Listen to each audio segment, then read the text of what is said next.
It was a rainy Tuesday morning when Emily Hart's world collapsed again. Her shift at St. Mercy Hospital had barely begun when the call came. Her babysitter had cancelled. Again. Her 4-year-old son, Aiden, was already coughing from last week's cold, and Emily had run out of favors to ask. She stared at the clock, 6:57 a.m. Her shift started in 3 minutes. Without a second thought, she scooped Aiden up in his coat, whispered an apology to the universe, and rushed him into the hospital's staff lounge with a bag of toys and snacks. It wasn't the first time. But today, it would be the last. By 9 a.m., a supervisor walked in, stone-faced and clipboard in hand. "Emily," she said sharply, "you know the rules. This is the 3rd time. You can't bring your son to work." "I had no one else. He's sick," Emily pleaded, her voice cracking. "I'm sorry," the woman replied coldly. "You're fired. Effective immediately."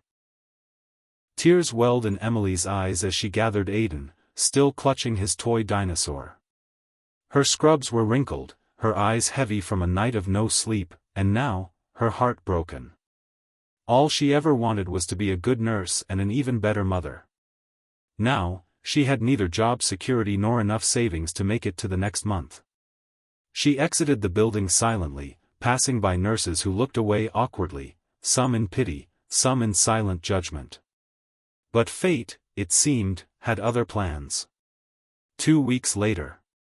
Across town, in a sleek black car, Daniel Whitaker, recently appointed CEO of Mercy Healthcare Group, was reviewing the company's staffing crisis. Numbers were down. Nurses were quitting. Morale was low. His driver pulled up to the hospital entrance. Daniel, dressed in a charcoal suit, stepped out, unassuming but observant. This wasn't just another business deal. He'd lost his wife to a preventable hospital error 2 years ago. Since then, he'd vowed to humanize healthcare. He was done with numbers. He wanted faces. Stories. Compassion. He walked the halls of the hospital, introducing himself humbly to staff and sitting with patients for brief conversations. But the name Emily Hart kept coming up. Whispers. Sympathy. Some called her the nurse who gave too much. Curious, Daniel called for her personnel file. It was brief, yet filled with commendations from patients and supervisors alike, until the sudden dismissal. Fired for bringing her sick child to work? Daniel muttered under his breath. In this staffing shortage. He asked to speak to her. The response was awkward. "She's not with us anymore, sir." "I know," he said. "Find her." The next day. Emily was at a food bank when she got the call. She thought it was a mistake. "Mr. Whitaker wants to speak with me." "Why?" She arrived the next morning, wearing the only decent blouse she owned, nerves twisting her stomach. She was led to the executive office. Something she'd never imagined she'd see, let alone be welcomed into. Daniel stood, extended a hand with a warm smile. "Emily. I'm Daniel. Please, sit." I don't understand. Is this about my dismissal?" "Yes," he said gently. "And the mistake we made?" Emily froze. "You should never have been fired for being a mother. We lost a valuable nurse.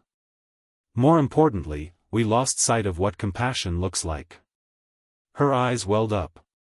"I didn't have a choice. He was sick. I needed to work. I love this job." "I know," he replied. "That's why I'm offering it back, with a raise, flexible shifts, and on-site childcare starting next month." She blinked, unsure if she'd heard correctly. "On-site?" "Yes. I'm overhauling the entire hospital's policies. No one should ever have to choose between caring for others and caring for their own child." She covered her mouth, trying to hold back tears. "Thank you. You don't know what this means." I do, Daniel said softly. I once lost someone because the hospital staff was too overworked to notice the signs. You cared, too much, some said. But that's exactly what this place needs. Months later, Emily returned to St. Mercy with her head held high and her son proudly holding her hand. Her colleagues clapped when she entered. Word had spread about the CEO's new reforms, family-friendly policies, mental health support, and nurse-driven decisions. Emily became a symbol, not of failure, but of hope.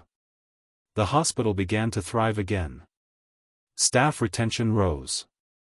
Patients noticed the difference. A new sign was placed in the break room. Compassion first. Always. It was handwritten. By Daniel. And beneath it, in crayon, Aidan had drawn a heart with two stick figures, one labeled Mommy, the other Boss Man. Final scene. The camera zooms in on Emily watching over a patient with gentle hands and a full heart. Daniel walks past, nods, and smiles. He knows the hospital has changed. Not because of him. Because of a single mother who refused to give up. The end.